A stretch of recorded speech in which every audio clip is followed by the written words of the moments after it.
1967, an American spy satellite passing over the Caspian Sea captured an image of the Caspian Sea Monster, a 544-ton Soviet ekranoplan that would haunt the CIA for 2 decades.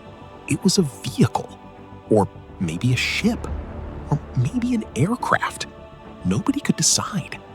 300 feet long, wings impossibly short, and 8 Dobrynin VD-7 turbojet engines clustered on the front of its nose, pointing forward like the eyes of some enormous insect. It was moving across the water at 300 miles an hour. American analysts stared at the photograph in silence. This thing shouldn't exist.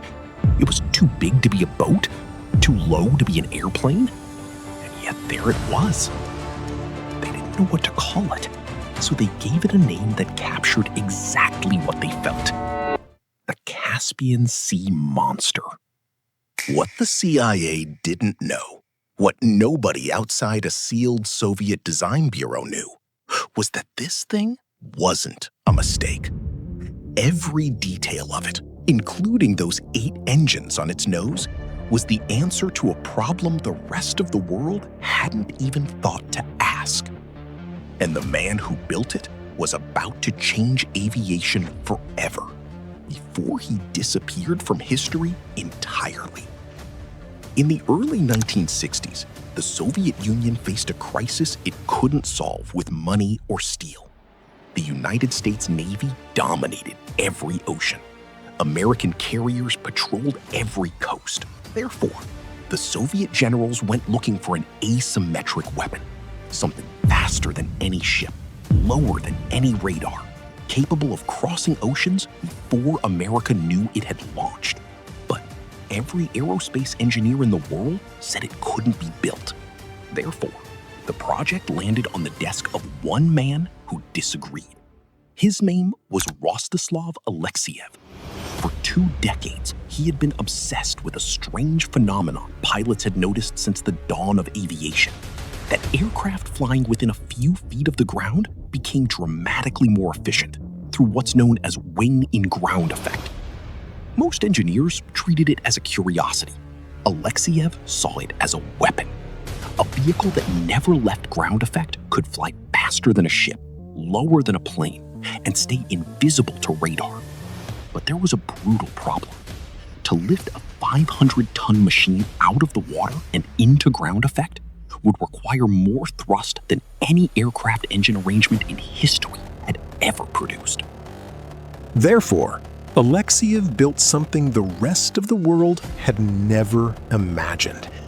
If one row of engines couldn't lift 500 tons, he would build a wall of them. Not under the wings, where weight would crush the airframe. Not on the tail, where they would be useless during takeoff. 8 enormous Dobrynin VD-7 turbojets, mounted on the nose, angled slightly downward, pointing toward the water itself. Therefore, when the vehicle accelerated for takeoff, all 8 engines would fire at full thrust at once, blasting hurricane-force air directly beneath the wings. That trapped air would inflate. It would lift. It would pry 500 tons out of the Caspian Sea like a hand sliding under a heavy book. Soviet engineers called it power-augmented ram. The Americans, when they finally understood it, called it the most ingenious aerodynamic solution they had ever seen. And once the KM was airborne, skimming the water at 15 feet, 8 nose engines went silent. They were no longer needed. 2 smaller engines on the tail took over, pushing the giant forward at 300 miles an hour, just above the waves. On October 16, 1966, the KM lifted out of the Caspian Sea for the first time. It was the largest aircraft on Earth. It would hold that title for the next 22 years, until the An-225 Mriya. In the cockpit, co-piloting his own creation alongside test pilot Vladimir Loganov, something Soviet designers were never permitted to do. sat Rostislav Alexeyev. He had taught himself to fly just so he could be there. He had done it. But the moment the generals on shore understood what they were looking at, that was the moment the tragedy began. For 2 years, the Soviets kept it hidden. The KM moved at night. Villagers were told nothing. Crews were told less. But in 1967, an American KH-4 spy satellite caught it. The analysts who studied that photograph didn't go to their superiors. They sat in silence for hours, trying to convince themselves they were misreading the data. Because what they saw on paper was a Soviet vehicle that could deliver nuclear warheads to the American mainland, flying beneath every radar system the West had ever built. They were wrong about almost everything. The KM wasn't a weapon. It was still a prototype in the hands of a man fighting to keep it alive. And while America panicked in secret over a threat that didn't exist, Alexeyev was losing a different war, a quieter one. Khrushchev was gone. Brezhnev had risen. Therefore, new ministers came with new priorities. Men who looked at Alexeyev's flying ship and saw not the future of warfare, but the obsession of a designer who had outlived his usefulness. The Soviets didn't fire him. They didn't disgrace him. They didn't even publicly remove him. They just stopped listening to him. Therefore, by 1975, the man who had built the largest aircraft in human history was quietly stripped of the program he had created. No announcement, no farewell, just an empty office and a machine he was no longer allowed to touch. The Caspian Sea Monster was still flying, but its father had already been erased. The KM had flown for 14 years. 14 years of doing the impossible. But here's what the engineers quietly knew. The KM was extraordinarily difficult to fly. The pilots originally trained for it understood ground effect the way a surgeon understands a heartbeat.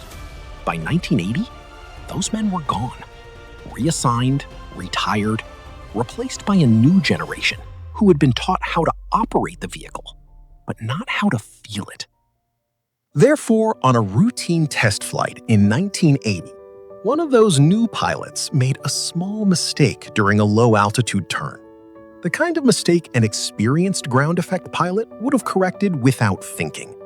The kind a conventional pilot wouldn't recognize until it was too late. The KM struck the water at over 200 miles an hour. The crew survived. The largest aircraft in the world did not. It sat on the surface of the Caspian Sea for a week, taking on water. Too big to tow, too damaged to repair. Soviet salvage teams stood on the shore and watched 544 tons of revolutionary engineering slowly tilt and sink beneath the waves. And as if the universe itself had decided the era was ending, Rostislav Alexeyev died 9 days before the crash. 63 years old. A heart attack, the official record says. But people who worked beside him in those final years tell a different story. They say the moment they took the program away from him in 1975, that was the moment he started dying. What killed him wasn't his heart. It was the silence. For the next 40 years, the wreck of the Caspian Sea Monster lay forgotten on the floor of the sea. The Soviet Union collapsed. The Cold War ended. The ground effect program Alexeyev had built was quietly abandoned. Even his MD-160 Loon ekranoplan, which became the only ground effect vehicle to ever enter military service, was eventually retired. But here's what nobody talks about. The principle he proved, that you could lift 500 tons out of the water with nothing but 8 engines and a wall of trapped air, never actually died. Therefore, right now, in 2026, DARPA's Liberty Lifter program, China's Xiangzhou ekranoplans, and the REGENT Seaglider are all studying Alexeyev's power-augmented ram principle again. New ground effect vehicles are being built. New prototypes are flying. The Caspian Sea Monster wasn't a failure. It was a message sent forward through time from a man who saw what the rest of the world wasn't ready for. And the 8 engines on its nose, the ones the CIA couldn't explain, the ones that looked absurd to every aerospace engineer alive, they weren't a mistake. They were the future, built 50 years too early.